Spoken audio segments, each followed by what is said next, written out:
of Afrika Tikkun, Patricia Ledwaba. Thank you so much, Patricia, for your time, and welcome indeed. I mean, we were just talking off air about the wonderful work that you've done. You're not only assisting young people or orphaned or those in crises, you're actually assisting the entire community. How did it all begin? Can I just correct one thing? I'm not the managing director. I am the general manager of the center in Alexandra Township. Okay. Yeah. How it started, I think Tikkun started post-apartheid, when everything was normalized, but we had to get systems in place. Yeah. So the Labnas and the late Chief Rabbi Harris got together and started working with communities. So Tikkun aims to develop communities in South African townships. So what they do is that they go into partnerships with community-based organizations, form an organization and start developing the communities. Yeah. But then the point of entry is that it's the child. We work with children from the age of 2 years up to matric and post-matric. Let's just look at some of our revelers here, the party goers that came to share our birthday. Talk us through this group of youngsters. Okay. Today we brought a group of youngsters, and then these youngsters are in our YGP program, Child and Youth Care programs. We have the ECD. We were meant to bring the ECD children, which is early childhood development children, but we couldn't because of the time factor. Okay. So we ended up bringing the kids in the Child and Youth Care programs. So these kids are from 6 years up to the age of matric, and post-matric. So we're having them here, and one is a matriculant, she's in matric. The others really are in grade 8, grade 7, and grade 5. Yeah. And they're just energetic, young, happy people. Yes, they are, Cindy. This is what you get when you come to our centers. Yeah. They come in the afternoons, and what they do when they come into our center, firstly, they go to our libraries for homework assistance. We have a multimedia, and then we engage them in extramural activities. So they engage in various programs. We have the Department of Arts and Culture, we have sports, we have learning support services. Yeah. They're reminding me everything. Yeah. The students teaching the teacher. Yeah. But then, in a country that has so many contrasts and a huge need, especially for assistance in depressed areas, how far wide is your reach, and especially when it makes a meaningful impact in the kids' life? Okay. We are a national organization. We are in Western Cape, where we have 2 projects, that is at Mfuleni and Delft, and we are based also in Gauteng. In Gauteng, we have Alexandra, and we are in Diepsloot, Orange Farm, and the inner city, which is Hillbrow. Yeah. Yeah. But you're largely dependent on donations, be it from the lottery, from government, but it's never enough, is it? It's never enough, Cindy, and because of the current status of the economy, we've had to really trim our programs. We are stretching our rent. We are not cutting any of our programs, but we are stretching. So we are in need of resources, more resources, for us to reach more children. You find the more sophisticated NGOs are sustainable because they've got the marketing budget, they have the necessary contacts, and you find community-based NGOs are not necessarily as well managed. Is there skills transfer or development that you do for those? Of course, Cindy, because what Afrika Tikkun does in partnering with community-based organizations, we find that those organizations are not empowered, are not able to run with their own organization. They have an idea of what they want to do, but as to how to get there, then it's another story. So what we do is that Tikkun then get into partnerships with those organizations.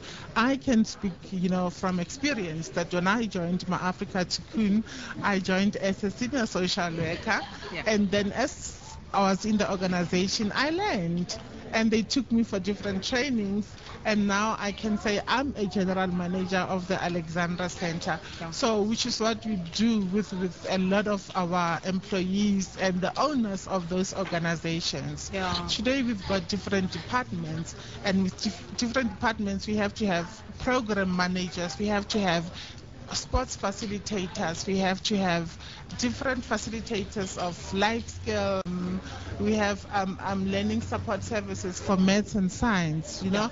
So all of those, it's we need skills, we need knowledge.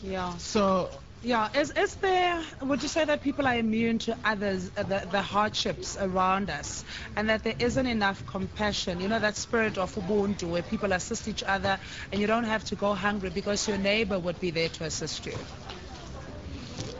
I think we are going towards that with the help of the people that are helping us. For instance, Afrika Tikkun is helping us to help other people, and in the process we are teaching our community to say, you know what, if you've got a piece of something, you need to help the other. So we're promoting the culture of Ubuntu. Families must help families look after one another. And you were saying, I mean, off air, that getting involved in social programs like the likes you are doing takes away from your own pettiness, because we tend to go the most meager of issues, and yet other people have got bigger problems. Very big problems. Come into the townships where we work. You will see. I mean, in some cases we have families that live in a shack and there is no proper floor. And I'm not talking about, we're talking about basic needs. You know, so we are trying to address such basic needs. So some of your partners as well, obviously it's not just the monetary donation, and communities out there or businesses that would like to contribute. What is the criteria and process? We welcome any form of funding or donation. I mean, you'd find a person, just a lay person who says, you know what, I want to celebrate my birthday and I don't want to do it with my friends, I want to do it with the kids. And we welcome that, because some of our children do not celebrate birthday parties. It's true. You know, and we've had companies that would say, you know what, on a monthly basis, we then identify children that birthday in that month. Then we throw the birthday for all the center kids that were born on that particular month. And it makes it all the more meaningful as well. I had my birthday at the House of Hope, which is a shelter in Hillbrow, and the resilience of these kids. I mean, we're talking about kids that were abused, that had to be saved from prostitution and drugs, and yet all they want is for somebody to give them a sense of hope. And it's the little things. It's the little things that makes a difference. And building character, because it's not necessarily that your environment determines who you will become. If that child, if a seed is planted, they have all the probability of becoming something. I mean, we need role models in our townships. We need people to come in, kids can learn from them. How many kids are you catering for? We, in our early childhood development, we have 207 children. And in our YDP program, we have more than 1,000 children that we cater for on a daily basis. All right, Patricia, thanks so much. Really much appreciated. General Manager. Patricia Ledwaba is the General Manager of my Afrika Tikkun. We'll give you the contact details. If you're keenly wanting to dig deep into your pocket and donate, we encourage you to do so. We're still celebrating our 4th birthday. Do stay with Sunrise. We watch Sunrise each and every morning. And now it's time to see our beautiful team and see what happens behind the scenes.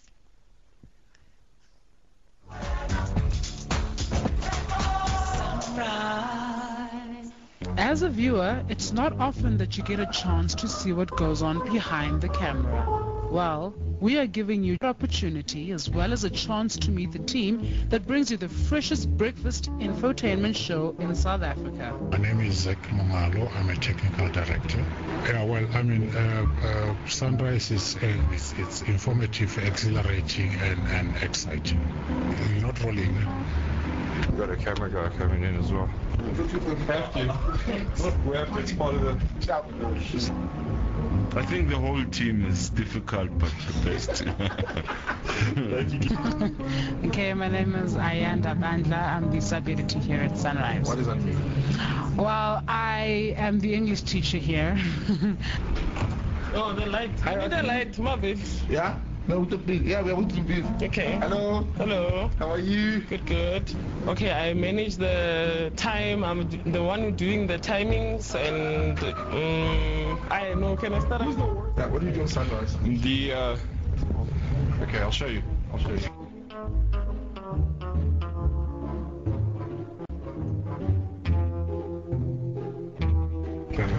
Okay. Happy birthday, Sunrise. I hope you grow and become the most beautiful and special breakfast show in South Africa. I'm Chase. I work with this man on inserts as an insert producer, and I work with Neo on sports. Even though he doesn't like to admit it, it's like I don't exist really, but I do work with Neo on sports. Who's Neo? No. Neo Monyetsan. The one and the only. In the morning, I get here at 3 o'clock in the morning. You know, I'm tired already now. People know me about the Zulus. No, but you know English. But on screen, I'm a Zulu guy. Yeah, no, but you know English. Igama lami uCalvin Dludla, ngumfundi wendaba zesiZulu la Etv kule show esibiza Sunrise. I am the Afrikaans newsreader and the current affairs content researcher, I think. Part about working at Sunrise is it's always busy, there's always something new going on, and it's never boring. Ke nna Thabo Masite ke busa dikgang tsa Setswana ebile ke dira le research ke kwala le business law. Honamanga. You can't sing. Hey, you work on Sunrise. What do you do on Sunrise? Dude, come on. Stop that thing. What do you do on Sunrise? Okay, I'm the OTQ operator. Tell us what that is. Basically, I deal with the script. I clean the script. I make sure the anchors and the presenters, when they go on air, the script is ready. They're ready to go. Fires! Okay, Sunrise Studios, come on. I stand here and I do the news. Here we go. And there's something on ETV now. Here we go. I'm Cindy. Hi, I'm Stacy. Welcome to Sunrise.